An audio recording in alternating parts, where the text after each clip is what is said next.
नमो सिद्धाणं नमो आयेयाणं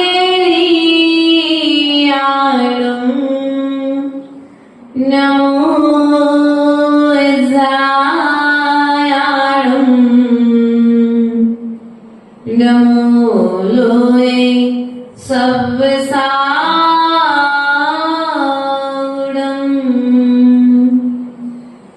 कामर्णमुक्कारं जिनवरवस्हस्वज्जिमानस्य दंसणिमग्गं बोच्छामि जहाकमं समासेन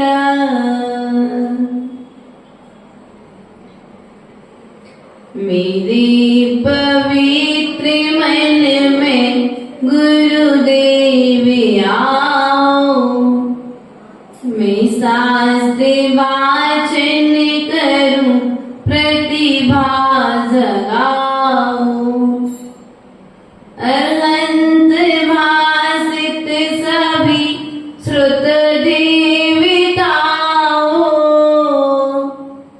क्या बोलना अब मुझे तुम ही बताओ।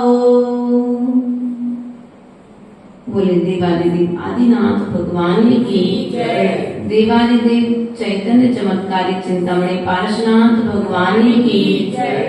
देवादिदेव शासन नायक महावीर स्वामी की जय। आचार्य भगवंत कुंद कुंद स्वामी की जय। आचार्य गुरुवरेश्वर विराट सागर जी महाराज की जय। आचार्य गुरुवरेश्वर विभव सागर जी महाराज की जय। अहिंसामय विश्व धर्म की जय। माताजी की जय। आरिका संघ की जय। प्रिय आत्मन, आचार्य भगवंत कुंद कुंद स्वामी द्वारा कृत यह दर्शन पावन ग्रंथ राज की वाचना यहाँ पर चल रही है। आचार्य भगवंत कुंद कुंद स्वामी ने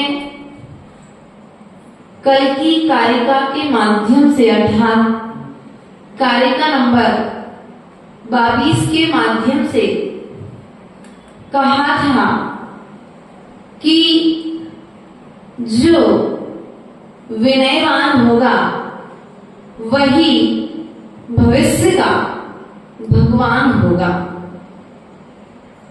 इसी बात को आगे बखान करते हुए आचार्य भगवंत ने आज कारिका नंबर 24 के माध्यम से क्या कहना चाहते हैं, इस बात को हम अपने ज्ञान के द्वारा समझने का प्रयास और पुरुषार्थ करेंगे। सहजोपैनं रूपं दुष्टं यौवनेनाश्चर्यो सोत्संजं परिवर्णो मिच्छादित्तिहोदीयेषो।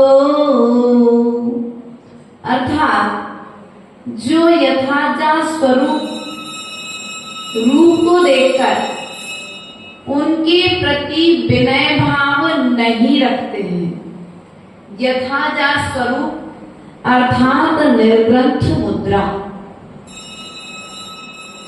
को देख करके उनमें द्वेष रखते हैं। क्या रखते हैं बेटा?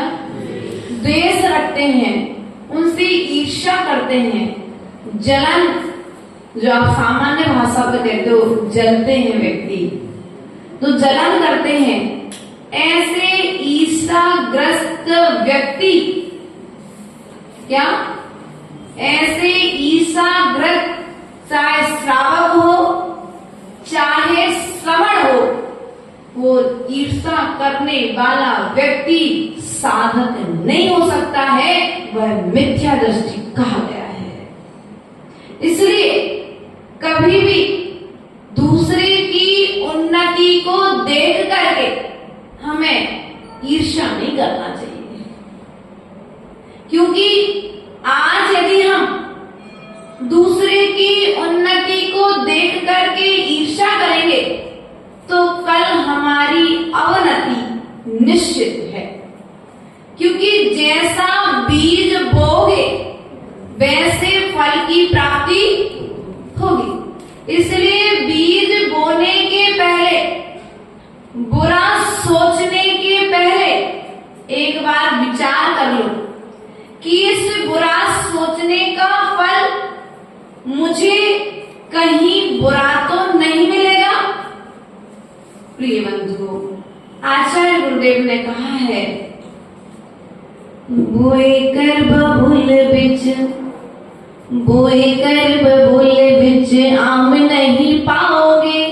क्या बबूल बोने वाला व्यक्ति आम को प्राप्त, बोए कर बबूल बिच आम नहीं पाओगे, आम गैर पाना है तो आम ही लगाइए, आम गैर पाना है तो आम ही लगाइए, मोह की अमावस्या में रोशनी ना पाओगे, पाना है चिराग तो क्या करना है, पाना है प्रकाश तो चिराग तो जलाइए, पाना है प्रकाश तो चिराग तो जलाइए।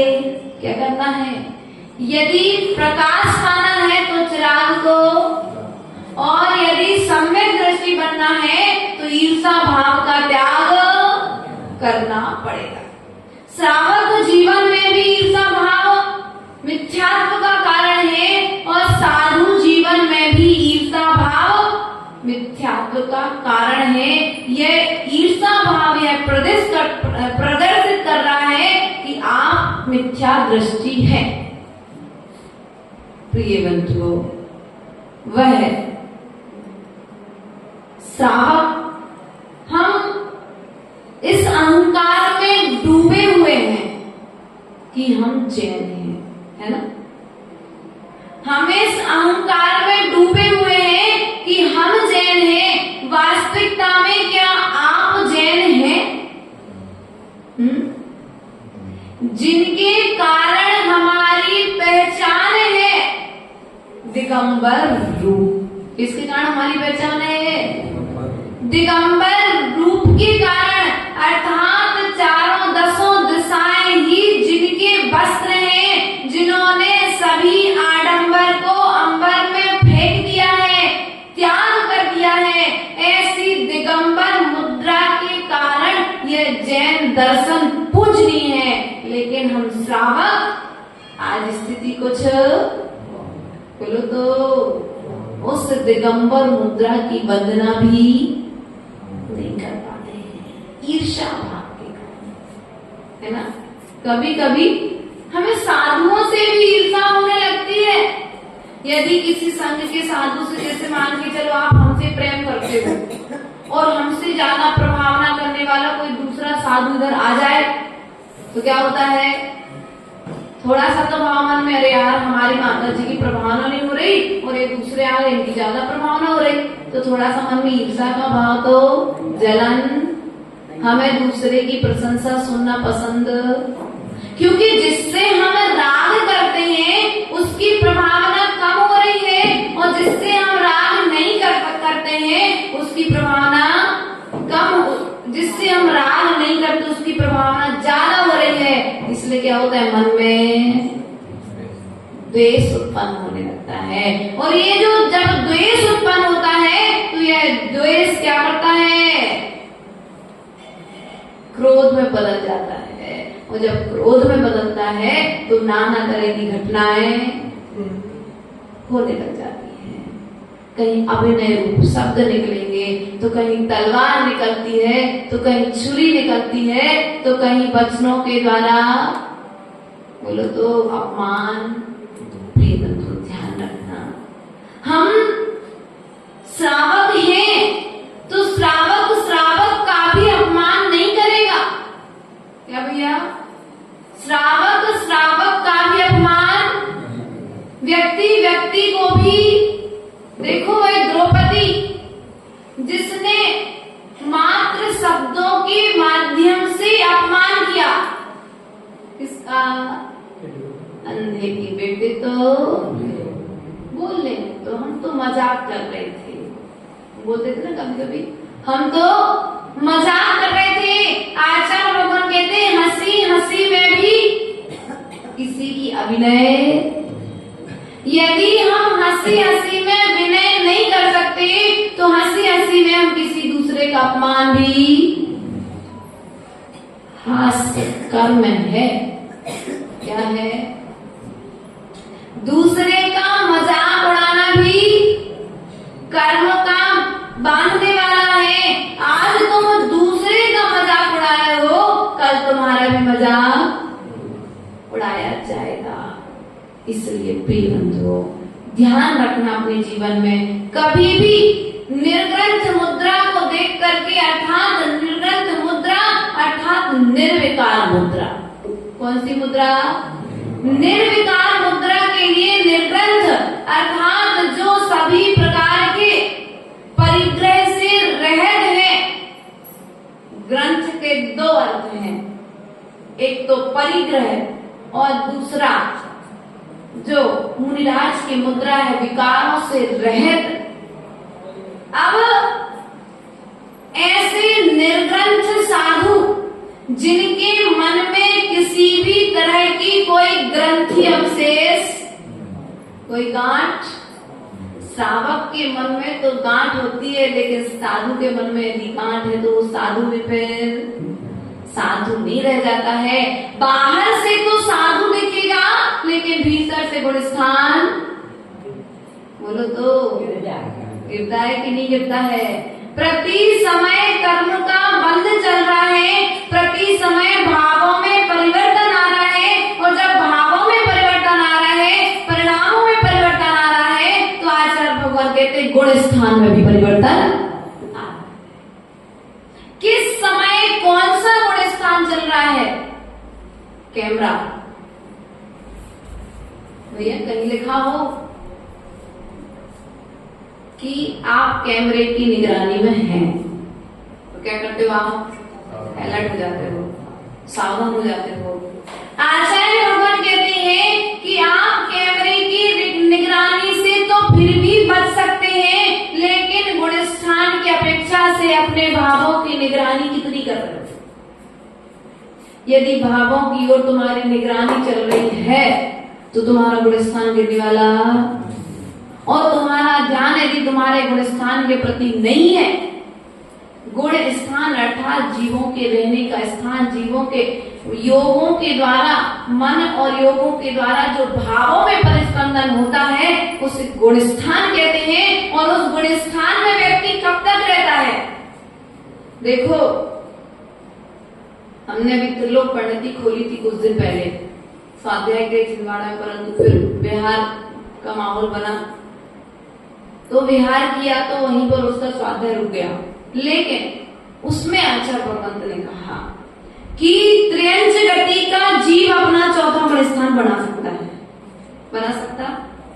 त्र्यंच गति का जीव चौथा गुण स्थान बना सकता है, अर्थात चौथे गुण स्थान से आगे अधिक से अधिक से 5वें गुण स्थान तक गया है ना। नार की जीव चौथा गुण स्थान बना सकता है, चौथे गुण स्थान से आगे नार की जीव। देवगति का जीव चौथा गुण स्थान बना सकता है, लेकिन हम मनुष्यों के पास एक ऐसी व्यवस्था है कि हम चाहे तो 14वें गुण स्थान की यात्रा तक कर सकते हैं। कर सकते कि नहीं कर सकते? लेकिन हमारी स्थिति क्या है? योग्यता होने के बाद में भी हम चौथे गुण स्थान से आगे बढ़ना पसंद, मोक्ष तो चाहते हैं, सिद्धालय तो चाहते हैं, सुख तो चाहते हैं, लेकिन पुरुषार्थ, जो पुरुषार्थ करना है, जिस प्रकार से पुरुषार्थ करना है, उस प्रकार से पुरुषार्थ नहीं कर रहे।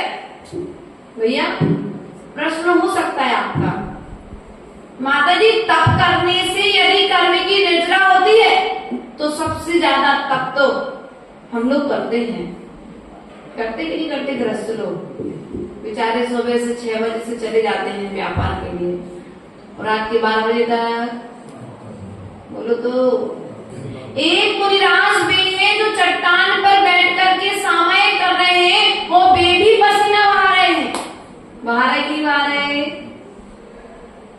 और वे भी एक टाइम भोजन करके आराम से अपनी साधना में वो पास आदि करके लीन है। और एक श्रावक भी दुकान पर बैठा है, सुबह 10 बजे का टिफिन आया हुआ है, रखा है दुकान पर, भोजन करने की फुर्सत शाम के 4 बजे के बाद मिल जाए तो बहुत बड़ी, पसीना बहा रहा है, मेहनत कर रहा है, लेकिन फिर भी सब कुछ करते हुए भी कर्मों का बंद हो रहा है, गुण स्थान बढ़ नहीं रहा है। और साधु वही काम साधु कर रहा है, लेकिन साधु जो पसीना बहा रहा है, चट्टान पर जाकर के बैठा है, तो उसके अंदर में कोई इच्छा कि मैं जो तप कर रहा हूँ, मैं जो ये पसीना बहा रहा हूँ, मैं जो एक आसन कर रहा हूँ, इसके बदले मुझे कुछ मिल जाए, ऐसी भावना साधु के अंदर में, लेकिन साधक के अंदर में है कि मैं आज यदि अच्छे से काम कर लूंगा, कल मुझे थोड़ी देर की शांति, आज अच्छा बड़ा व्यापारी आए, आज की तो बात है, भोजन तो रोज करना है, सोचते ना आप लोग? तो आचार्य भगवान कहते जो अंदर में लोभ बैठा हुआ है ना, यह लोभ तुम्हारे लिए कर्म का बंद करा रहा है कि नहीं करा रहा है? भीतर में ये जो कसाय बैठी है, किसी ना किसी रूप में कसाय उदय में आ जाती है, वो कसाय उदय में आकर के इस जीव के लिए कर्म बंद कराती है, अर्थात संसार की यात्रा को बरकरार रखती है।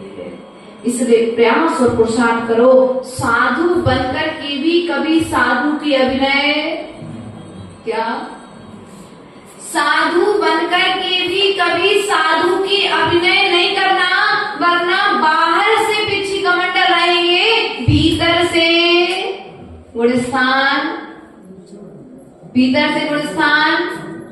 ध्यान देना, ध्यान देना हमारी बात पर, क्या कहा? बाहर से पिछी कमंडल मात्र हाथ में रह जाएंगे, भीतर से गुणस्थान गया तो साधुपना भी चला जाएगा, और गुणस्थान नहीं रहा तो साधु किस काम के? इसलिए जिस प्रकार से द्रव्य से निर्ग्रंथ हैं, पिछी कमंडल हाथ में रखे हुए हैं, उसी प्रकार से भीतर में भी भाव हंसना होती रहनी चाहिए। कसायों को क्रश करते रहो, क्या करते रहो? कसायों को क्रश करते रहो। आप लोग करते ना, ब्रश करते ना, सुबह से करते कि नहीं करते?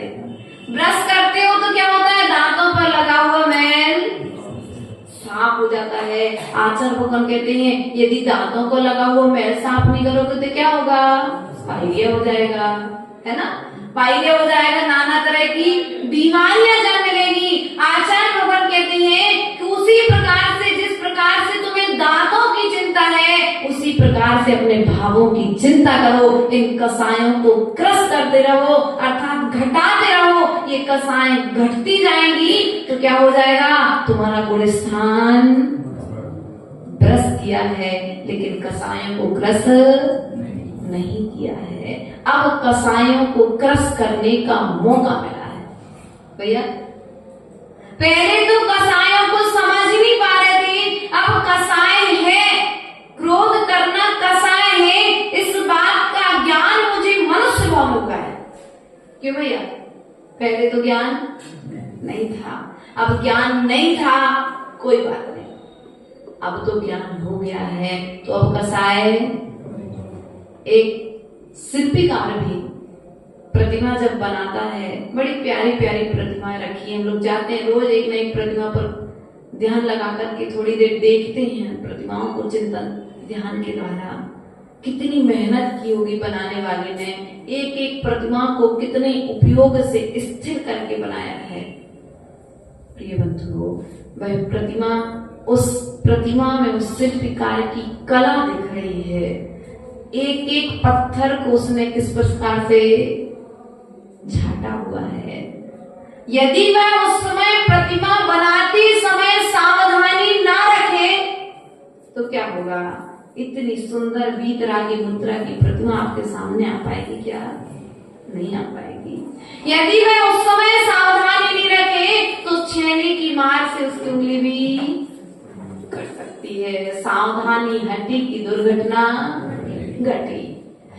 जिस प्रकार से वह शिल्पी का प्रतिमा बनाते समय सावधानी रखता है, उसी प्रकार से इस पंचम काल में हम जीवों को सावधानी रखना है कर्म बंध से बचने के लिए। जैसे ही कसाय का उदय आए उस समय सावधान भैया, जैसे ही कसाय का उदय आए उतने समय सावधान हो जाओ। बस मेरी परीक्षा की घड़ी है। क्या? मेरी परीक्षा की घड़ी है। इच्छा हो रही है कि सामने वाले ने क्रोध किया है, मैं उस क्रोध का रिटर्न उत्तर दूं। लेकिन सम्यक दृष्टि श्रावक सोचेगा बस अब सावधान होने की जरूरत है, अब सावधान हो जाओ, क्योंकि सामने वाले ने क्रोध किया है, उसने तो क्रोध किया है, उसने तो कर्म का बंध किया है और मेरे कर्म का निर्जरा हो रही है। लेकिन यदि मैं रिटर्न उत्तर देता हूं तो मुझे भी कर्म का बंध, परीक्षा में पास होना है कि फेल होना है। अब पास होना है तो जब तुम्हारे कर्म का उदय आए तो क्या हो जाओ? सावधान होना पड़ेगा। यदि सावधान नहीं होगे तो नए कर्म का बंध होगा और संसार घटाना है। हमें क्या करना है? संसार घटाना है। तो संसार कैसे घटेगा?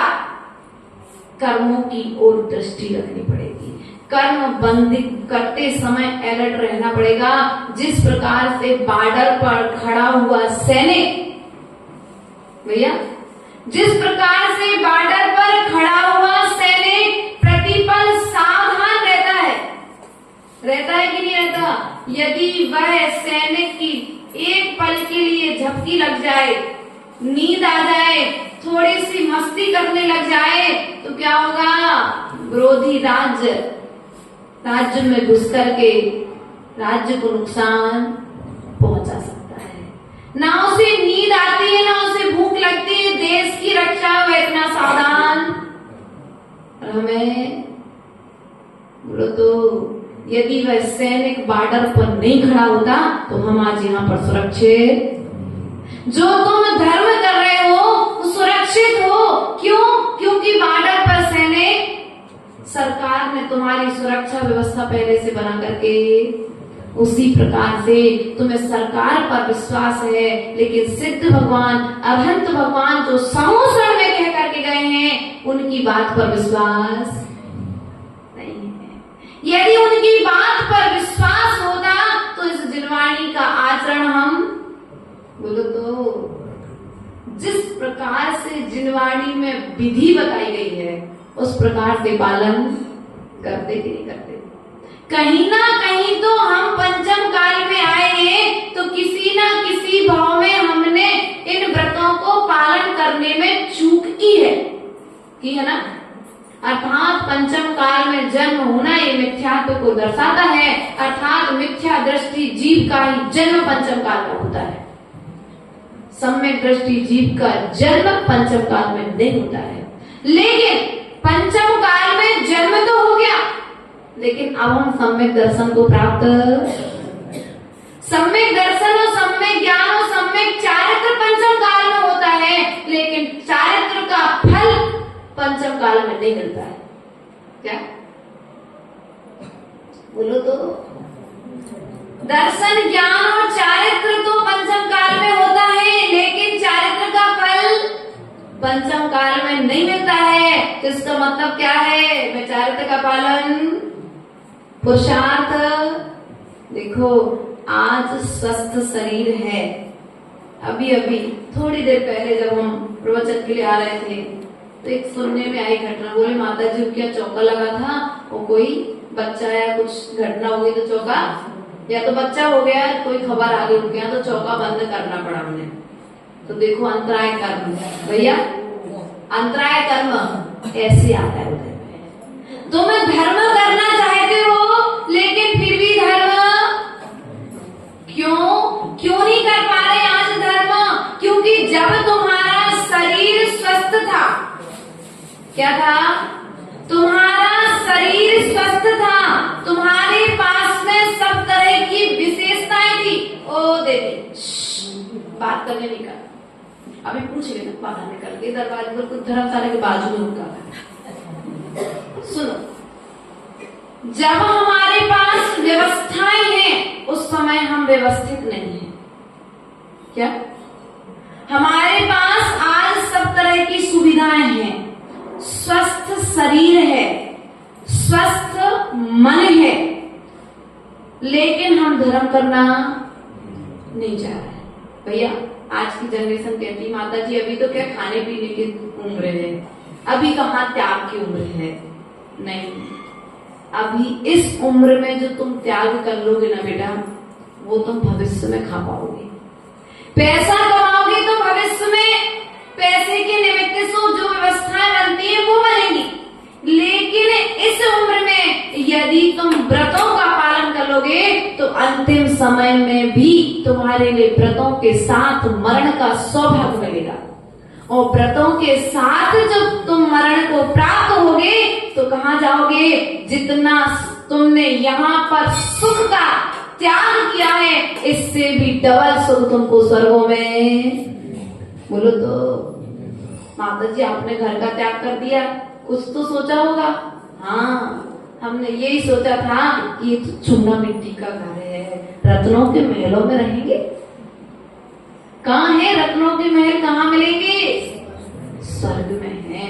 और स्वर्ग में भी रह करके एक दिन वहां से वापस आकर के पुनः इस संसार में आएंगे और संसार को छोड़ करके सिद्धालय में क्या चूना मिट्टी के मकानों में रहना है, क्या पत्थर को एकत्रित करना है, क्या कागज के नोट? कागज है, कागज कैसे बनता है?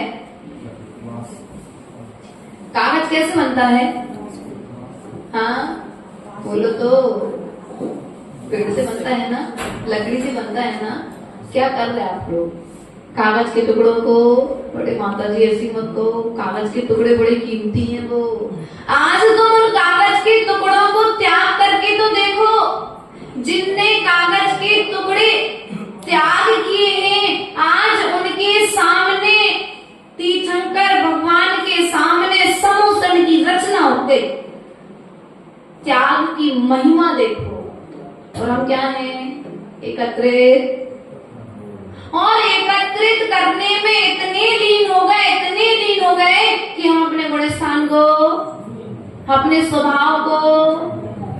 अभी बच्ची पढ़ रही थी, श्लोकदेश का पाठ कर रही थी, वो कह रही थी योग्योपादान योगेन द्रष्टा स्वर्णितामता द्रव्यादि संपत्ता वात मनोप्यार। जिस प्रकार से वह स्वर्ण पाषाण खदान से निकलने के पश्चात क्या होता है? 16 तावों पर तपने के पश्चात स्वर्ण बने को प्राप्त हो जाता है, उसी प्रकार से यह जीव संसार में आने के पश्चात व्रतों के माध्यम से क्या करो? अपने आप को तपा लो। यदि योग्य उपादान मिल गया, शरीर अच्छा मिला है, आंखें अच्छी है कि नहीं? अभी अच्छा दिख रहा ना, अच्छा सुनाई दे रहा ना, अच्छे से बोल पा रहे ना, अच्छे से चल पा रहे, हाथ अच्छे काम कर रहे, और अभी सब कुछ अच्छा चल रहा है, और धर्म नहीं करोगे तो फिर अंतिम समय पर बेड पर पड़े पड़े कौन जाता है पता है? जो जीवन भर धर्म नहीं करता है। आज इन आंखों का उपयोग कर लो, प्रभु को निहार लो। आचार्य भगवान कहती है जो इन आंखों से प्रभु को निहारता है उन जीवों के लिए कभी चश्मा की जरूरत नहीं पड़ती। क्या भैया? और स्थिति तो ऐसी है कि दुनिया के सामने तो हम आंखें खोले बैठेंगे, बिल्कुल कान खोल के बैठेंगे, आंखें खोल के बैठेंगे, लेकिन भगवान के सामने बस हाथ जोड़े हुए आंखें, ऐसा लगता है कि तुम्हारे अंदर के भगवान जागृत हो गए, हुए कि नहीं हुए। और भगवान अब ऐसा लगता है बस आंखें बंद करके आपके पास, जिस समय आंखें खोलनी चाहिए थी उस समय आंखें, और जिस समय आंखें बंद करनी चाहिए थी उस समय आंखें बड़ी बड़ी खोल लेते हैं। इसलिए प्रयास करो, कर्म बंद से बचना है तो बाहर की ओर देखना बंद कर दो। इन आंखों को बंद करके भीतर की ओर देखना प्रारंभ करोगे तो भीतर की यात्रा प्रारंभ होगी, भीतर वाले को देखोगे। मंदिर के अंदर कौन है? भगवान पार्श्वनाथ। यदि मंदिर के भीतर में आने के पश्चात में भी मंदिर के भीतर वाले को नहीं देख पाए तो भीतर आना भी सार्थक नहीं है। भीतर जाना है तो भीतर वाले को देखना पड़ेगा, तरना है। सुना है ना कबूतर, सुना है ना? जो भीतर आने के बाद में भी भीतर वाले को नहीं देखते हैं वे कबूतर बनते हैं। क्या बनते हैं? बोलो तो। माता जी मंदिर में बहुत कबूतर रहते हैं। हाँ वे हैं वो छलकपटी लोग जो मंदिर में आने के बाद में भी देखो बुरा लग जाए तो क्षमा कर देना, लेकिन छिपकली, चूहा, मकड़ी, कबूतर, सांप, और आजकल तो एक बड़ा किस्सा हो गया, मंदिर की वेदी पर सांप निकल गया। अरे वो सांप कोई देवदेव नहीं है, वो त्रेंच गति का जीव है जो कभी उसने, उसके खानदान ने, परिवार ने प्रतिमा रखी थी, वो प्रतिमा का मोह नहीं छोड़ पाए, सब त्रेंच बन के उस प्रतिमा में लपेट के बैठ गए। बोलो क्या सारे बड़ा अतिशय हो गया। क्या हो गया? बोलो तो। अहंकार। देखो बुरा नहीं मानना, लेकिन जिनवाणी सत्य यही है कि दान करने के पश्चात में भी अहंकार नहीं छोड़ पाए। मंदिर आने का संस्कार तो था, लेकिन मंदिर में आने के पश्चात में भी मायाचारी का संस्कार था, इसलिए मायाचारी के फल से मंदिर से प्रेम था, तो मंदिर में आके छिपकली बन के बैठे रहो। क्या करो कि मकड़ी का जाल बना के रहे आओ मंदिर में। मंदिर में आकर के जाल बनाया था ना, समाज को कैसे घुमाना है, शक्कर कैसे लगवाने, अब बनाओ जाल और यहीं पर रहो आराम से। एक कहानी आती है, एक साधु का प्रवचन चल रहा था, और जब प्रवचन चल रहा था तो एक बकरा रोज प्रवचन सुनने बैठता था, और जब वह बकरा रोज प्रवचन सुनने बैठता था तो ये कथानक शायद आचार्य विद्यासागर जी से संबंधित कोई किताब में मैंने पढ़ा है। तो आचार्य जी से किसी ने पूछा कि आचार्य भगवान, ये बकरा रोज जैसे आप मंच पर आते हो और ये बकरा रोज मंदिर के दरवाजे पर आ जाता है। तो आचार्य भगवंत ने बताया क्या कहा था, ये बकरा कोई और नहीं है, ये कोई जैन समाज का ही व्यक्ति है। क्या कहा? हाँ, ये कोई जैन समाज का ही व्यक्ति है कि मंदिर में आने के संस्कार तो रहे, जिनवाणी सुनने के संस्कार तो रहे, लेकिन कहीं ना कहीं सुनते हुए, आचरण करते हुए प्रमाद कर दिया। उसके प्रमाद के फल से, मायाचारी और छल का फल के फल से यह बकरा बन गया है, लेकिन पूर्व के संस्कार ना जाने के कारण आज मंदिर के दरवाजे पर आकर के बैठा है। इसलिए ध्यान रखना, आज मनुष्य बन के बैठे हो, मनुष्य से देव तो बनना, लेकिन बकरा मत बनना। मंदिर में आकर के जिनेंद्र बनने की तैयारी तो करना, लेकिन मंदिर में आकर के जानवर बनने की तैयारी नहीं करना। क्या? मंदिर में आकर के जिनवर बनने की तो तैयारी करना, लेकिन जानवर बनने की तैयारी। तुम्हारे भाव तुम्हें जानवर बनाते हैं और तुम्हारे भाव ही तुम्हें जिनेंद्र बनाते हैं। अब निर्णय आपके हाथ में है कि आपको बनना क्या है? आपकी कॉपी आपके हाथ, चेक करो, नंबर डालो, स्वयं नंबर प्राप्त करो। प्रिय बंधुओं, संसार में भटकने का कारण हम स्वयं हैं, हमारे दुख का कारण हम स्वयं हैं, दूसरे की विनय ना करने का कारण संसार हमें मिला है। आज हमारा अपमान हो रहा है। माता जी, हम तो बहुत दान करते हैं, बहुत चौका लगाते हैं, समाज में बहुत सहयोग करते हैं, लेकिन फिर भी हमें उतना सम्मान नहीं मिलता जितना हम करते हैं। होता है ना कई बार ऐसा होता है कि मूल व्यक्ति छूट जाता है, जिसने पूरा किया काम, ऊपर से नीचे तक जिसने साथ दिया, उस व्यक्ति का नाम छूट जाता है। तुम चिंता मत करो, सामने वाला नाम भूला है, लेकिन तुम अपने उस त्याग को देने के पश्चात नाम पाने की यदि इच्छा रख रहे हो, तो आचार्य भगवान कहते हैं नीच गोत्र का बंद कर रहे हो। क्या कर रहे हो? हरिवंश पुराण में आचार्य भगवंत ने कहा है कि जो जीव ख्याति दान देने के पश्चात में ख्याति चाहता है और अपने मुख से अपने दान की स्वयं प्रशंसा करता है। एक माता हमारे पास आई अभी कुछ दिन पहले, भी तो आना बंद कर दिया। बोली, माता जी हमने इतना दान दिया, यहाँ प्रतिमा रखी, वहां प्रतिमा रखी, अब बताओ हमें क्या हुई है, हमारी समाधि हुई है कि नहीं हुई है? क्या हमने इतना दान किया है, प्रतिमा रखवा दी, XYZ जहाँ जो दान हो सकता सब कुछ करवा दिया, अब हमारी समाधि होगी कि नहीं होगी? हमने बोले नहीं, हमें तुम्हारी समाधि नहीं होगी। बोली काय नहीं होगी हमारी समाधि? हमें तुम्हारी समाधि इसलिए नहीं होगी क्योंकि तुम दान देने के बाद उसकी चर्चा ज्यादा करके, अब तुम दान देने के बाद अब आयस कीर्ति नाम कर्म का बंद कर रहे हो। यश जितना मिलना था उतना नहीं मिला। तुम सोच रहे हो हम स्वयं कहेंगे तो हमें यश मिल जाएगा। यश कहने से नहीं मिलता है, दूसरे का यश गाने से यश मिलता है। क्या?